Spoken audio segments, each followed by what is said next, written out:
روز 19 نوامبر با اشتراک پرزیدنت تاجیکستان امامعلی رحمان و شهردار دوشنبه و رئیس مجلس ملی رستم امامعلی مراسم افتتاح مرکز سودا و خدمت رسانی و فراغتی سیوم مول و مجموعه خدمت رسانی کاخ پارفنون دایر شد. این دو مرکز مربوط به شرکت اوستو گروپ در محله 65 در نزدیکی بازار سخاوت در حدود سابق کابینت نامپذیر دوشنبه جایگیر کرده شدند.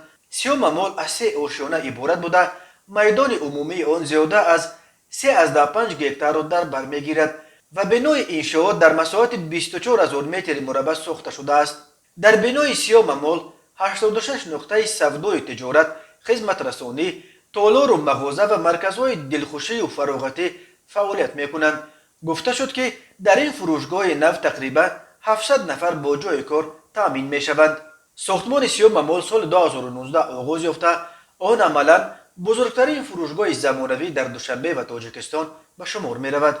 مجموعه خدمت رسانی کاخ پارفنون که با پیروی از صنعت معماری یونانی بنیاد شده است در مساحت 1400 متر مربع جایگیر شده در حوله بین مرکز سیوم مول و کاخ پارفنون با نقش و نگار معماری ملی و فواره دلربا بنیاد شده است. در کاخ پارفنون 50 نفر صاحب جای کار خواهند شد.